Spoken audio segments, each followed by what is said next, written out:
Hello, everyone. Thank you for joining us. We're excited to have you with us today as we showcase the newest components and latest features in our SSIS integration toolkits for Dynamics 365, HubSpot, and Salesforce, as well as the SSIS Productivity Pack. My name is Jad. I'm part of the KingswaySoft team, and our team will be standing by during the entire webinar to answer questions you might have on our latest release. Simply submit your questions in the space provided in the GoToWebinar control panel, and if we can respond to it by text, we will. Muhammad will be leading our webinar for today, and we will begin shortly.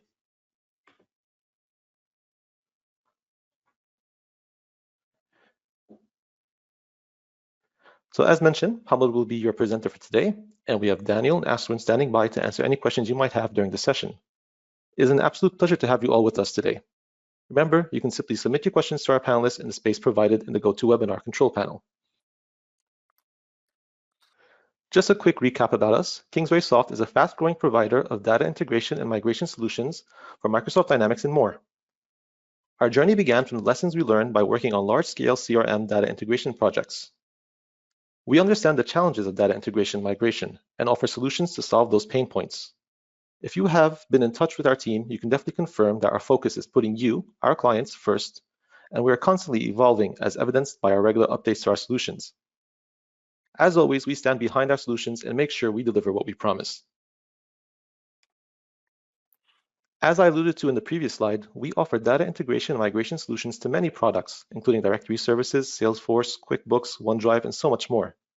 As you can see, when we say you can integrate with virtually any other database or application system, we mean it.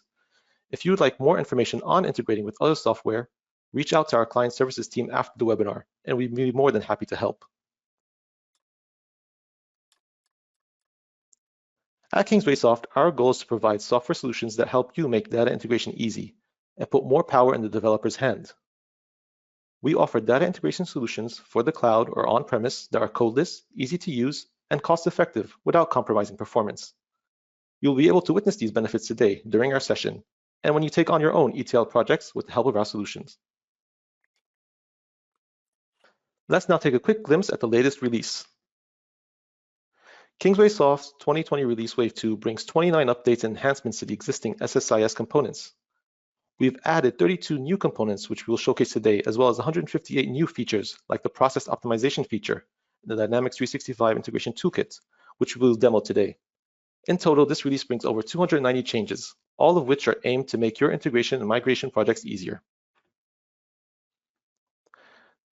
As mentioned, this session will be recorded, and the video will be made publicly available. With all that cleared, the entire KingswaySoft team and I thank you again for joining us today. I'll now pass on the mic to Muhammad to start our webinar. Thanks, Jad. So we will begin reviewing all the changes that we had on some of the toolkits or the products that we provide. First, we're going to begin with Microsoft Dynamics 365.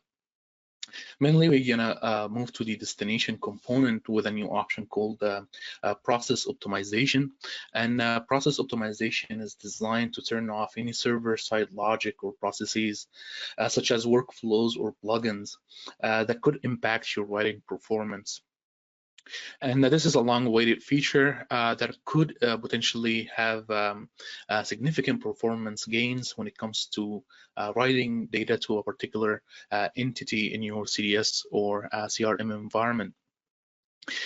You would have 3 available options. You could disable all the related plugins to the entity that you're writing to. Also, you can disable workflows that are related to it. And finally, you can disable audit for the entity you're writing to. Once the component is finished writing to your target entity, then it will automatically re-enable them back. So of course, this is a nice, or let's say an easy to use automated feature to disable plugins, workflows, with even auditing. Then you can proceed with your data load, which should now be faster in terms of being processed from the server side. And after the component finish executing, it will actually re-enable them back. Now, there are also a few points that you should take into consideration when working with this new feature. First, when the plugins are disabled, similarly workflows or auditing, there's going to be an instance-wide change. So any users that could be using your instance, if they are creating records, let's say to the same target entity that you're working with, then their actions will also be let's say that related plugins and workflows will be disabled for their actions as well. So this is also important to keep in mind in order to coordinate, let's say, using this feature along with concurrent user access in your environment. Also, it is important to know that the component, when it first disables the let's say the plugins or workflows and then start writing your records, you need to make sure that your package does not end abruptly or does not being terminated without the component finishes execution. Because it's important to know that the enabling phase is actually done in post-execute phase within your SSIS package. So if the component is terminated before that, then your plugins or workflows might remain disabled. So of course, these are some considerations when working with this new feature, but we can quickly take a look at how this works within our demo environment. Here I have a data flow task. We're pretty much reading data from one CRM instance, and then we're moving it to another CRM instance. In this case, I'm creating contact records, and I can enable, or let's say I can enable what I need to disable from these available options. So for example, let us say I want to disable plugins, I want to disable auditing because I'm going to be creating a lot of records, and let's say I want to leave workflows unchecked. So this means workflow is going to get executed.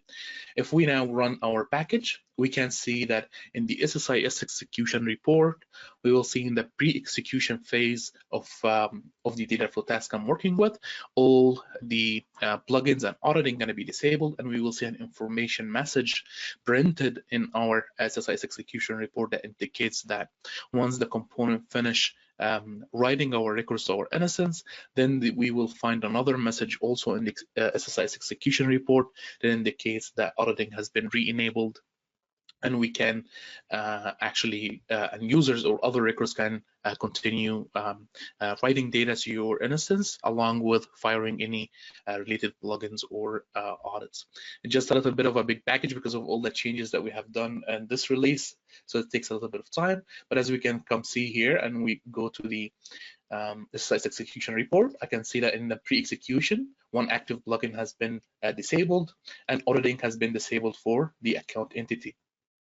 Then the component has loaded our record in the execution phase, and as you can see here in post execution, we can see that the disabled plugin has been re-enabled again, and auditing has been re-enabled again for the contact entity.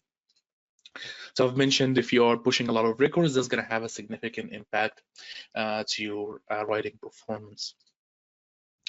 The second major change when it comes to our Dynamics 365 CDS or CRM components is the refresh CRM metadata and how it is now being handled by the source component.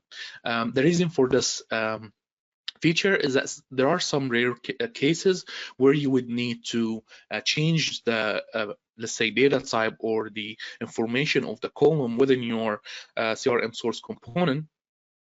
But however, with the old releases, if you refresh the source component, all of this data going to be overwritten and you would have to do them again.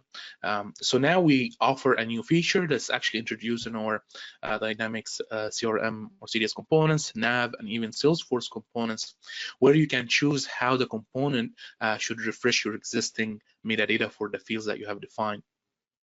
You have three options to choose from. First option is to update all the fields.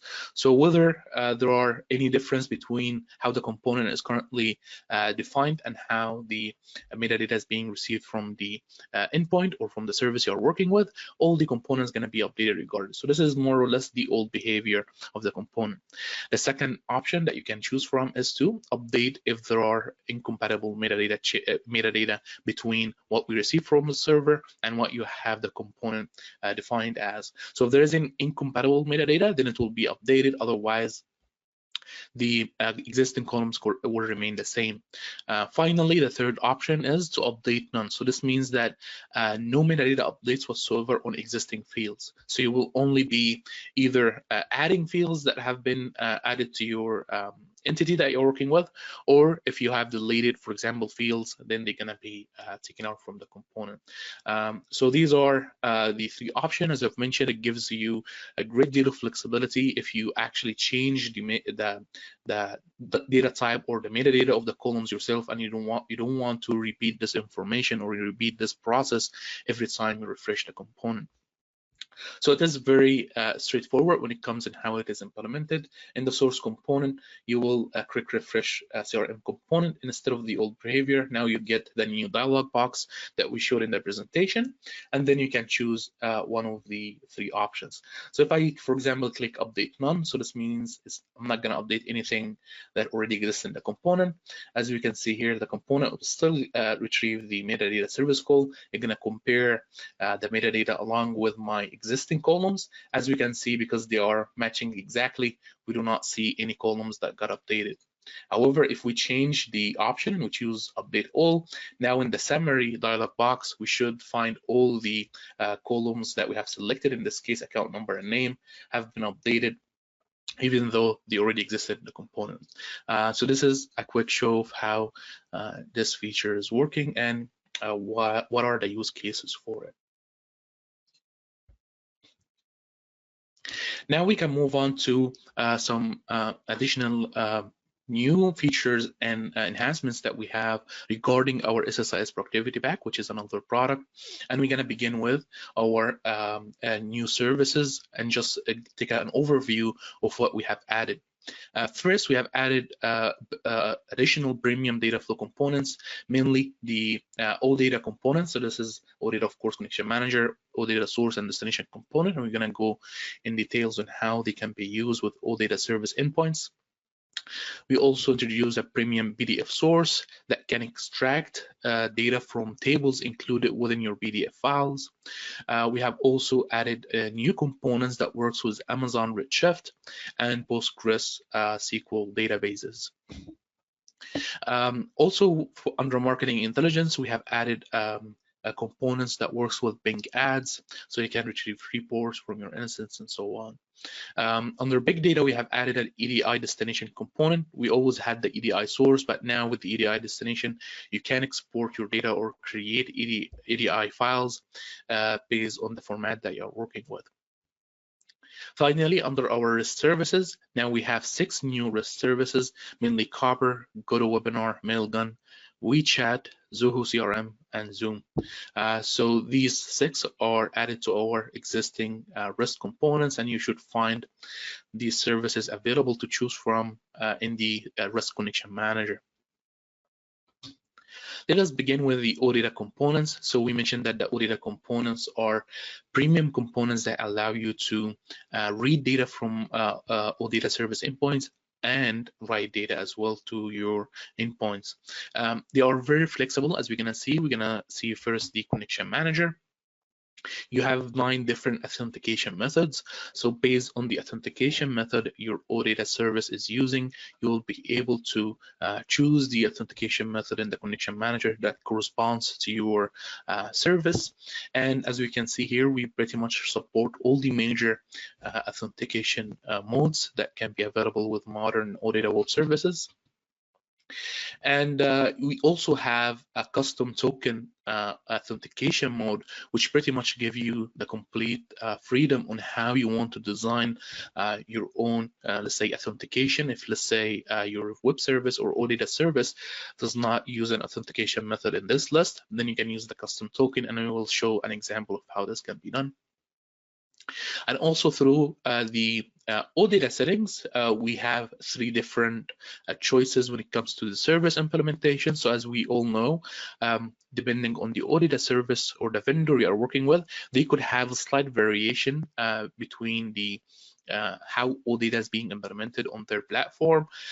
So we pretty much support the 3 major implementations. First one is, of course, the CDS or customer engagement implementation. Then we have generic implementation and generic link paging implementation. Now, the differences between these implementations is pretty much how the components, whether the source or the destination component, will interact with your web service, and how it's going to page it through your data.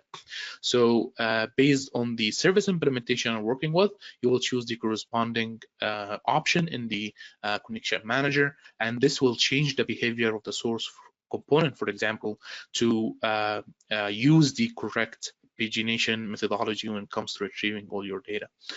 So using this option, we can, of course, support wide variety of OData implementations, especially when combination with the authentication modes that we have shown before. So let me quickly show the OData connection manager. Of course, if you have our toolkit installed, you will be able to find the OData connection manager in the connection manager list. So if I right click and search for OData, I'll find OData between brackets KingswaySoft. So this is our premium version of the OData connection manager, and then I can click add, where I can configure my connection information. Now I have two OData connection managers here configured, one for a simple OData web service, and in this case this web service is open and I do not need to configure let's say authentication for it. However, in the second connection manager, I'm connecting actually to a CDS environment, and in this case I need to configure the corresponding authentication mode that will work with this endpoint. This OData service do not actually do not support, let's say, the generic authentication modes. So in this case, I will have to use a custom token. And how custom token will work is that first I will provide a curl file. So this is a text file that includes curl commands, and these curl commands will have our authentication information. So if we go to where our file is and we quickly open it, we can see that this is a simple curl statement where we have our credentials along with the endpoint, or let's say the authentication endpoint that we want to reach. And of course, you can get this command, let's say, extracted from Postman if you're working with Postman, or you can type it yourself. Then I will tell the component to send the an HTTP request based on that curl command, and then I can use the find token strategy to extract the authentication token that I want to use with subsequent requests. So if I go and test my curl command here, I can see that my request is built in a way that I have my credentials and it is authenticated into the Microsoft servers. And in the response, I can see here that I have retrieved a JSON body that includes the document, or let's say the token that I want to retrieve. Now, the token here, I want to extract it so I can use it with subsequent requests. So I have used the JPath find token strategy, and I've written the name of the node of the JSON body that I'm retrieving. So here, if we can see access token is going to be included in the JSON body that we have here. Now, this is going to extract the access token, and as you can see, it has been extracted under the custom token a text box to verify that our token and our JPath is correct. Now I have the JPath, and it is part, as we mentioned, or as mentioned here in the explanation for the custom token. Now it is saved in a variable, or let's say a parameter called access token. For this particular endpoint, it requires this access token to be included in the header. So in the general page, I have added a new header called authorization, and in authorization is pretty much adding the access token that I have retrieved earlier based on the curl command. So the connection manager pretty much handles all the details of getting the token based on a curl file and attaching the token to a header so I can use it with my subsequent request by using the source or destination components. Finally, a big important step that we need to mention is that this token usually expires. So I have to set the expiry time in seconds to tell the connection manager how often it should refresh the token based on the curl command that I have defined. So for example, if I have set it to 1 hour, then every 1 hour is going to rerun the command in the curl script, and then it will retrieve a new access token and attach it to my authorization header. Of course, if you want to use this authorization header, or let's say use this access token somewhere else or under a different header, you have the freedom to do so by creating your header and adding the connection string access token parameter within your value. Now we have a question regarding the data stored, or let's say the password is stored in the curl script. So the curl script here, as we can see, it's a text file. So the component just need to read that text file from it. We don't actually store, let's say, the credentials outside of the curl script so that we can make it sensitive. So in your current implementation or your current environment, it is important to know that this script could have your credentials, or this text file could have your credentials written as plain text, so that the component can read them.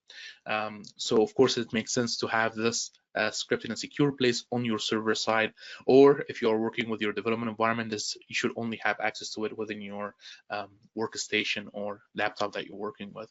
Now, if you have any other authentication methods that we're working with, let's say credentials or basic, you will find that any sensitive information will automatically be encrypted and saved within your package.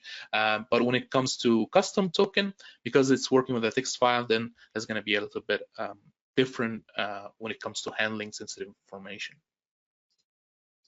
So this is pretty much the OData connection manager and how it can work with the different authentication modes. And as we mentioned in the OData settings tab, we have a drop down where we can select the service implementations that we want to work with. So in case that we're working with CDS, then we have choose CDS here. However, if we're working with a generic service implementation, we can choose generic or next link paging in case if the service sends a JSON parameter called next link that has the link for the next page, then that's the option that you would use. Now, if we move on to the OData source component, now it can work with 3 different types of binding entities. Of course, it can read data directly from the entities that are exposed by your OData service. It can also read data from an unbound function if you have created unbound functions that returns data, and it can get data from a collection of entities, and we can see how you can do that. Also, you have different ways of reading data from your entities. Of course, this is based on the support provided by the OData web service. The 3 options that you could work with, if they are supported by your OData web service, would be query. So you can choose one of the fields and choose a filter for it. And then the data will be returned based on the filter that you have specified for a specific field. Search, you will just give it a key term, and then the OData service will search your entity for any records that matches the term that you have defined. And finally, get by ID will ask you to provide the ID, where you will return a single record based on the ID you have provided.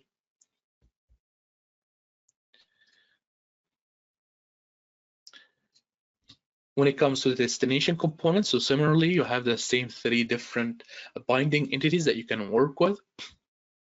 And with the destination component, you have actually access to 6 different actions that you can perform on your entities. So you can create records, delete records, link, and use link to link entities with each other in case if there are references between your data. Unlink if you want to revoke a relationship. Update will, of course, update a record. And finally, if you have defined a bound action, you can use or select the action to work with within the destination component right away. So let us move to our development environment and let us take a look at the OData components. So here we have the OData component, in this case the OData source. I can simply select the connection manager I want to work with, and then I can click on the drop down menu where I see all the available entities that I can work with. Let's say if I choose another connection manager and I click on the drop-down menu, I will find the corresponding entities that are available through this OData web service. So now it becomes very easy to select the entity that you're working with and go to the columns page, and you will find all the columns that have been fetched that are related to the entity you have selected. Once you select the entity you want to work with, now you have the three different, let's say, operations or the ways that you can retrieve your data. You can first retrieve it by a query, and then you can define the query by selecting the field that you want to work with, then choose the operator, and then type your own value here. You can, of course, parameterize that to have variables if you want to make it dynamic in the way that it returns data. Now, the other type is search. In this case, we are not using a specific field. However, we're just using a keyword or a term that's going to be searched in my data, and only records that have this keyword will be returned. And finally, we have the give by ID, where in this case, this entity, the ID is username. So I need to specify a username in order to be retrieved by the source component. Now let us look at an example of the source component where we are actually filtering data. So in this case, we are reading people, the people endpoint, and we are doing a search, and we're getting every term that has, or every record that might have the word Scott in it. So before we do that, let us first read the same endpoint, but let us look at all the data that we have. So we're gonna use query. I'm not gonna supply any filtering, and I'm reading people. I can enable the viewer, and then I can run the task, and I should find a list of all the available records in the people entity for this particular OData endpoint. Just give it a second to load.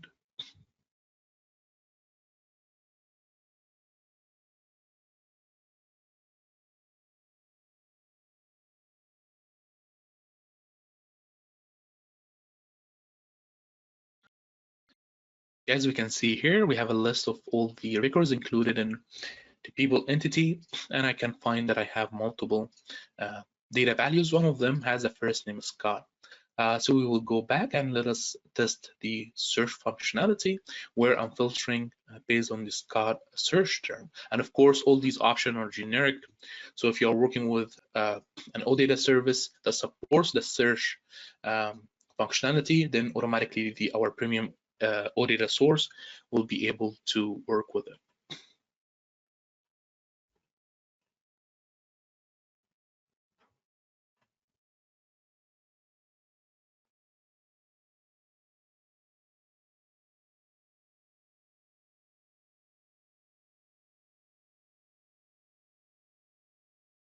Okay.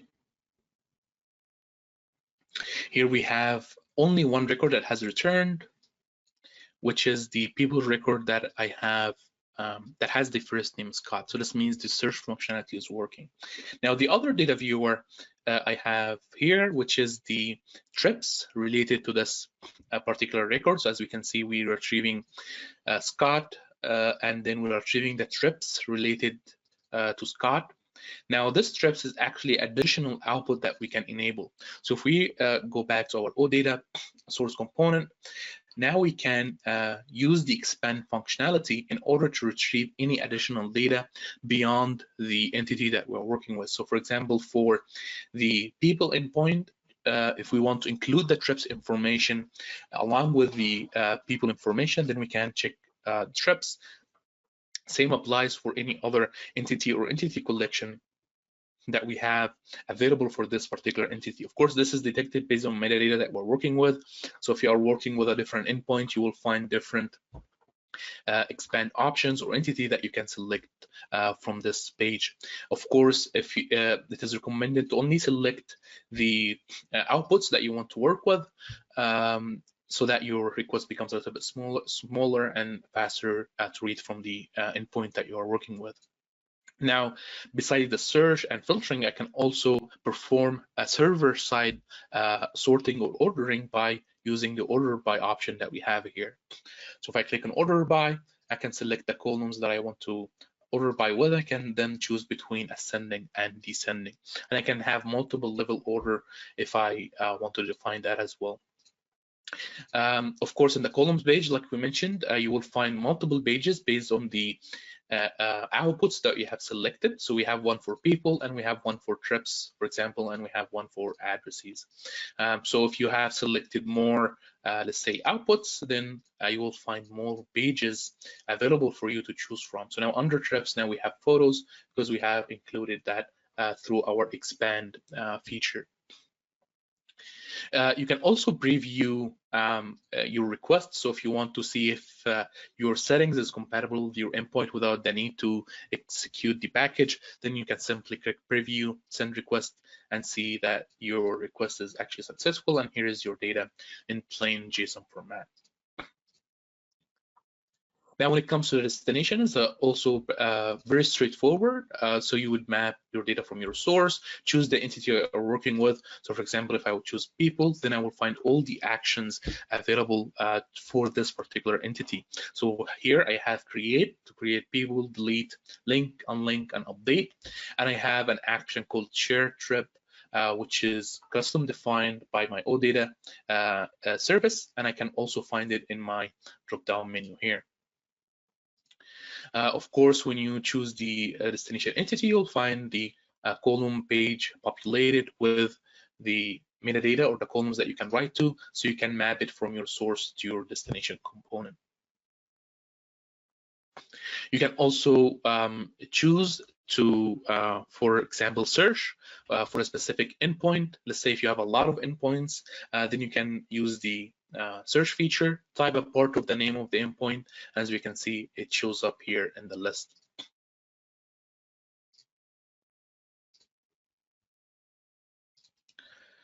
So this is, in a nutshell, our premium OData source and destination component. As you mentioned, it's very flexible in order to read or write data to your OData services, and is very flexible to work with different implementations of OData endpoints that you might be working with. Now, the next component that we're going to be looking at is the PDF source. So the PDF source is going to read data from our PDF files that includes tables. So it's mainly designed to extract table information or tables or data included in tables within our PDF files.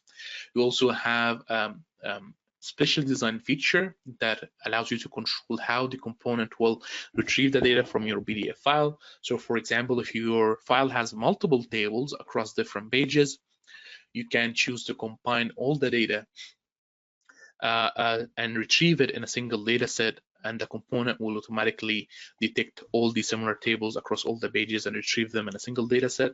You can also skip empty rows if your data includes empty rows in your PDF file.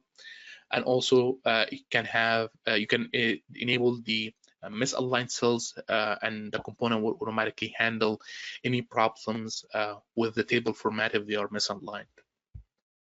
So let us look at an example file first. So for example, we have this sample Excel sheet. It has some data in it. However, we can see that we have some tables within the Excel sheet. We have this table, and we have this particular table, which we are interested in extracting.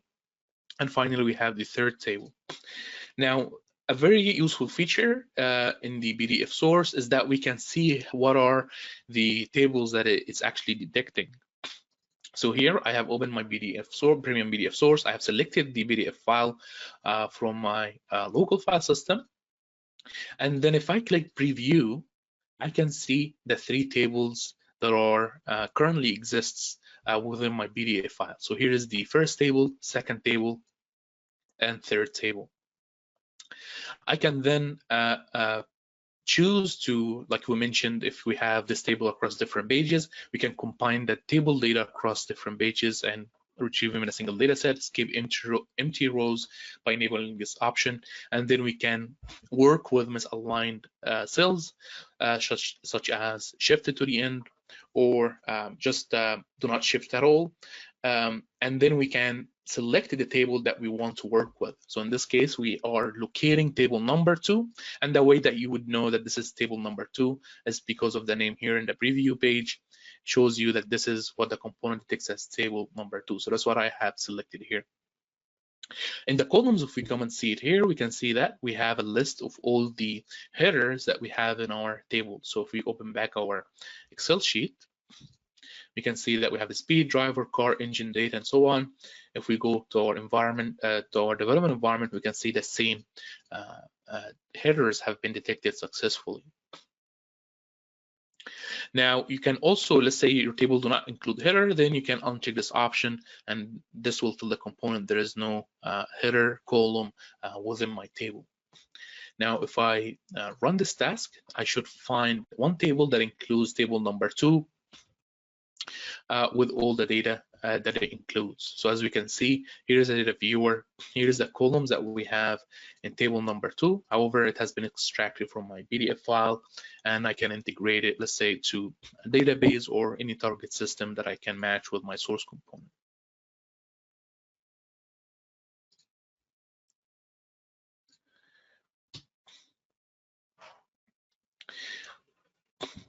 Another big addition to our productivity pack is the Amazon Redshift components. So Amazon Redshift is a very popular data warehouse, a cloud-based data warehouse that you can use on AWS. Within our Amazon Redshift support, we now have, of course, Amazon Redshift Connection Manager. In order to establish a connection with your Amazon Redshift instance, then you can use the Amazon Redshift source to read data, or Amazon Redshift destination component, or to write data to your target instance. You also have different writing modes, especially the bulk writing mode that offers significantly better performance than other writing modes, and we're going to see right now in the demo how this will look like. So here is my Amazon Redshift source component. I'm retrieving first, let us look at the connection manager actually. So in my connection manager, I can see that I have my host, username and password. These are my credentials for the database. Then I will have a drop-down menu that lists all the available databases that I can connect to. In the Amazon Redshift source, I can select the connection manager. Then I will have a drop-down menu with all the available tables in the database I have selected. In the columns page, I can also see the columns that are included in my pretty much selected statement. I can add additional filters. I can insert variables within my filters if I want to have the source component returns data dynamically based on the values being assigned to my parameters or variables. In this case, I'm just retrieving a table called customers, and in the destination component, I can choose, of course, the connection manager I have created, and then I have 4 different writing actions I can work with. I have insert, so it's going to, of course, create a record. Update will update a record, and upsert is going to create a record if it doesn't exist based on a matching criteria, or if it does exist, then it will update it. So create it if it doesn't exist. If it exists, update it. And finally, delete will delete the record. Also, there is an option to use custom command. And in this case, you can work with type your own, let's say, statement and drag and drop the columns, input columns in a way that you want to insert it within your custom command that you're trying to execute. In case of upsert, for example, you will be able to select the exact matching criteria that you want to use, and same applies for, of course, the delete and update action. Now, in our case here, let's assume we are working with the insert action, and we have different writing modes. We have row by row, we have batch, so that's gonna send row by row, gonna send each row at a time. Batch gonna send data in batches, and finally bulk. This is gonna actually have significant more performance than the other 2 modes, where we are actually uploading the data, chunking the data first into multiple files, saving these files to Amazon S3, and then we're gonna upload this data to Amazon S3 first and use the copy command in order to load this data to our Redshift instance. So let us quickly see how the data compares when it comes to the performance of using write mode, row by row, or let's say bulk. So in my source, I have around 100,000 records, and I'm trying to, we will see how long it will take to write into our Amazon Redshift destination without using the bulk option. it's going to take a lot of time, so I'm just going to wait a little bit in terms of engaging or getting an idea of how long it will take. Then I will stop the package and we will see how faster the bulk insert will be, even with working with tens of or even hundreds of thousands of records from our source system. So here, the first, my data buffer now has only 10,000 records. So as I mentioned, my source should retrieve about 100,000. And now the destination component is actually writing this record to my database.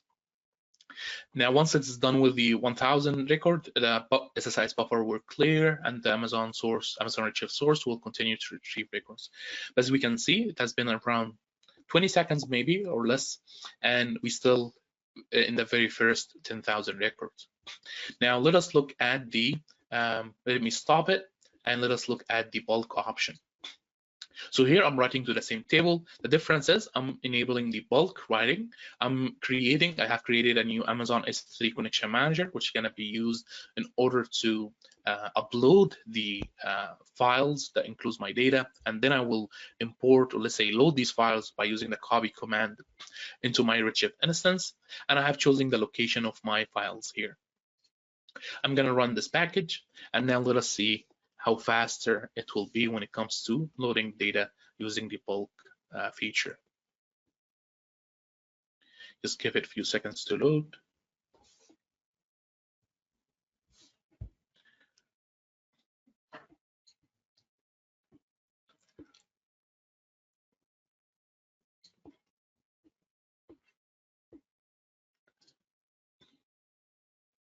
As you can see here, we have about 130 records, and within few seconds we got this loaded to Amazon Redshift.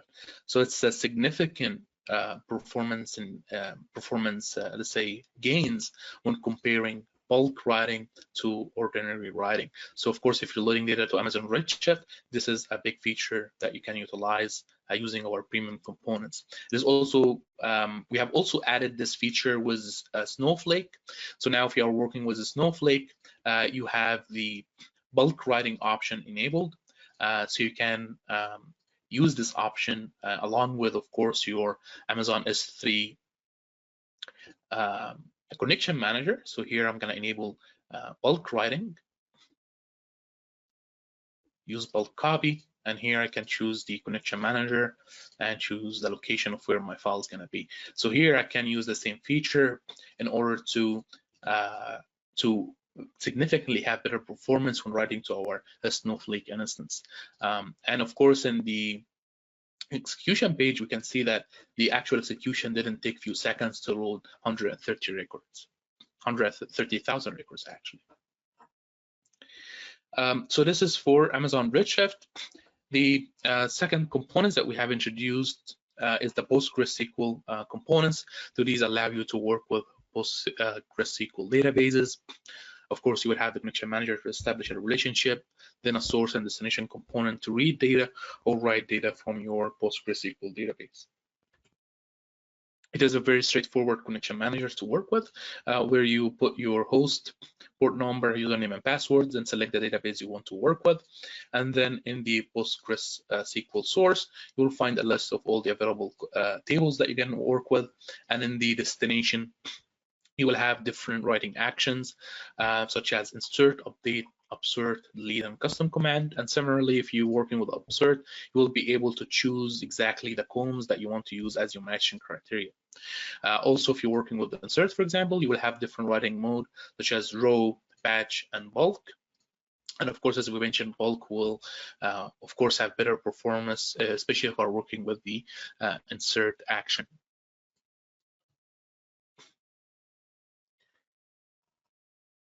Now, for other components outside of databases, we have the Bing Ads components. So you can connect your Bing Ad instance, use the source component to retrieve data from reports, or you can also use the destination component to perform Bing Ads operations that you have defined in your instance. So if we go back quickly here, I can say that Bing Ads connection manager simply uses the OAuth authentication. So I already authenticated and created a token file, and I have my account information. And then if we go to the Bing Ad source, I can see that I have different services that I can select. So for example, I can choose reporting, and I can find all the different reports I can retrieve data from. If these reports requires, let's say, parameters that you need to provide for them, then you will find the input parameters grid here, where you can provide the exact parameters that you want to send to the API to retrieve your records based on. Also, you can choose the reporting period, so you have a lot of options to choose from, and you can even use custom dates and put your own period of when you want to generate the report on this particular duration. Of course, in the columns page, you'll find all the columns related to the report that you have selected, and you can select only the columns that you want to work with. You can then load this data to a database, for example, if you want to have another reporting tool that reads this data from your database and create a report with it. When it comes to the destination component, it's going to be a similar story, but the difference is you will be able to execute operations based on what you have defined for the service you are working with. So you will find, for example, different services that I can select in the destination component, and for each service I have all the operations that I can perform. So for example, campaign, I can add ads, add campaigns, and of course in the columns page you can map the input columns coming from your source to your destination column.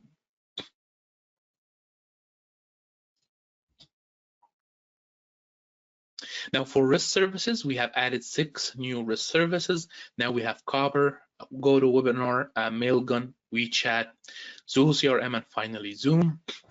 So if you are not familiar with the REST services, or our REST components, you simply choose a new connection and select the REST connection manager. And in the REST connection manager, you will find a drop-down menu that includes all the services that we currently support. So with the new release, we have now 6 new services added to this list.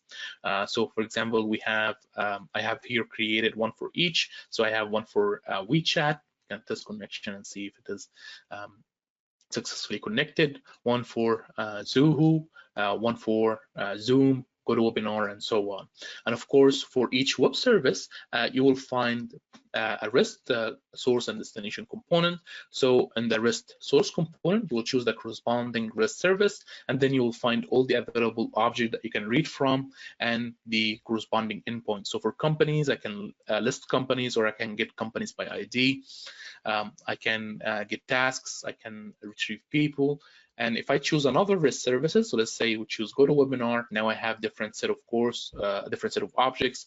So I can see the different webinars we have created, have get a list of all of them, and same applies to the other services that we have provided. So if you, let's say, check Zoom, we'll have meetings, we will have accounts, and we can find all the related endpoints. And if it includes a filtering parameter, or let's say an input parameter, you will find a grid in order to provide the values that you want to work with.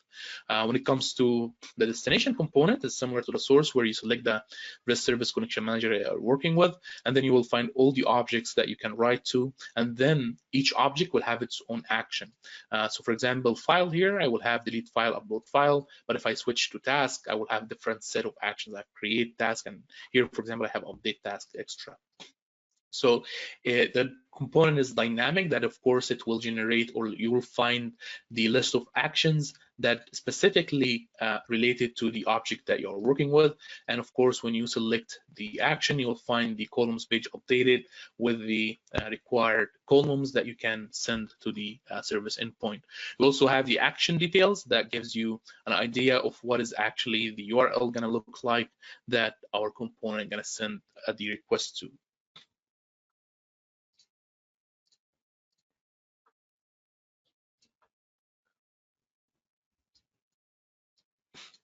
We also have 2 new features, one for our toolkit, SSIS integration toolkit for HubSpot, and this we call it the enumeration mapping feature. It is available in the destination component directly, and it pretty much used to translate values that are coming in from your source component to the corresponding, or let's say the values of enumeration option values that you have available in your target entity.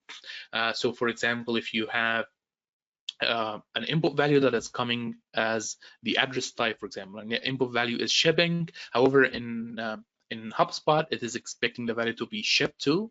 Then in this case, this feature will automatically map shipping to ship to, so it can be translated on the fly. Otherwise, if you map the field directly without any sort of transformation, of course, you will get an error message saying that this let's say option is not available in the target field that you're working with.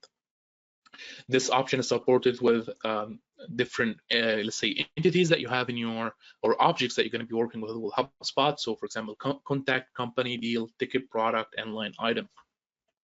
So if we go back to our developer environment here, we can find the HubSpot enumeration mapping. In this case, I'm just using HubSpot source to get data from contacts. And in the HubSpot destination, now we have a new column called enumeration mapping. Enumeration mapping now can be enabled for the option set fields. So for example, I have custom option here created. I can configure the enumeration mapping for it. So for example, if the input data has option A, I can choose what it should be translated as. So for example, option A, I can choose to be translated as option 1.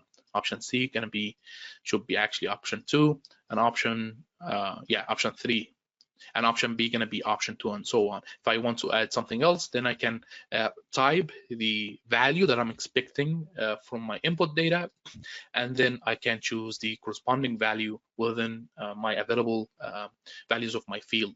Now, if I have another field, so let's say we have frequency here field, I can add the input value. I have daily, instant, monthly, and weekly.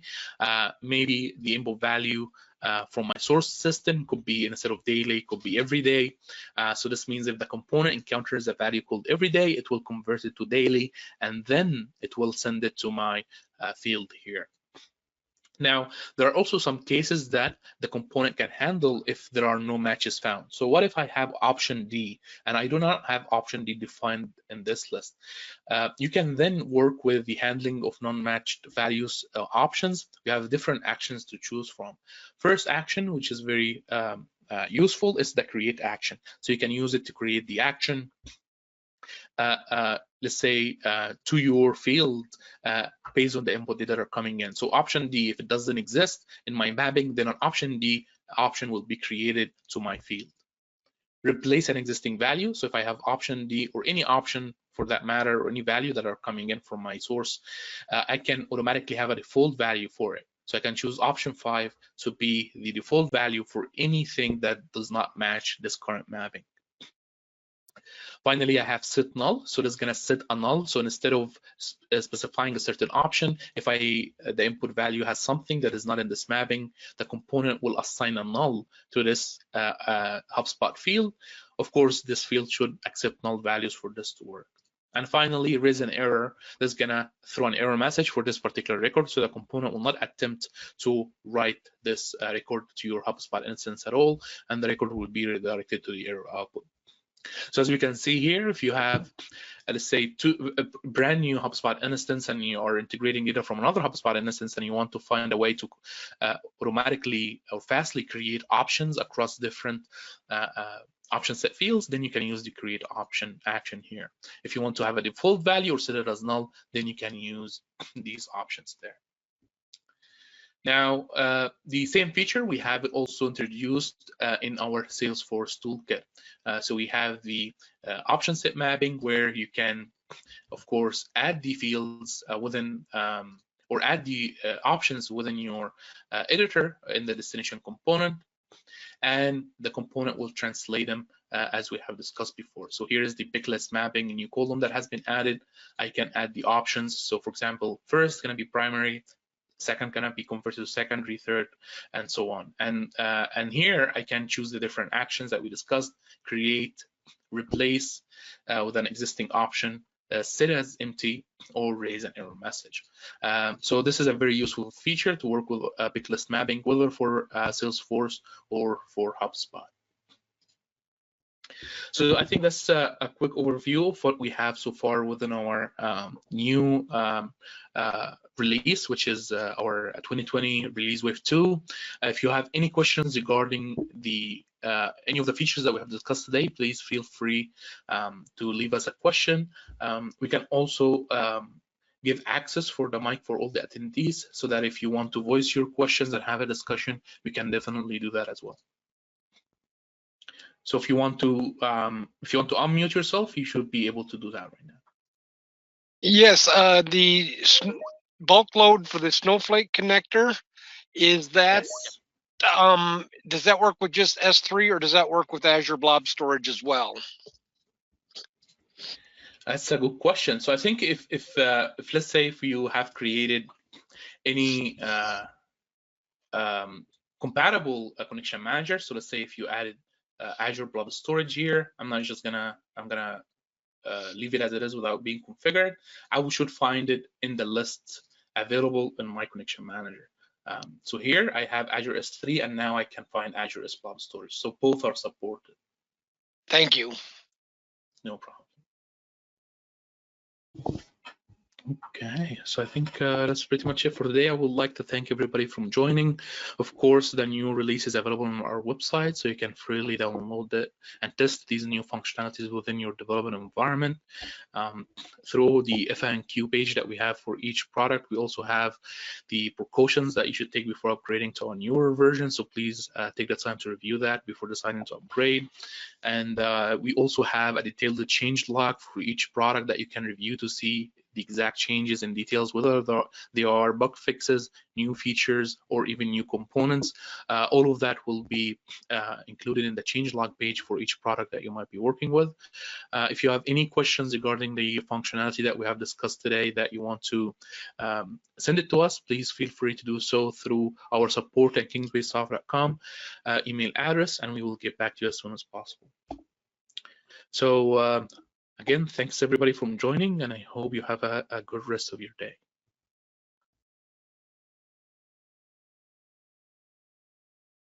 Thank you.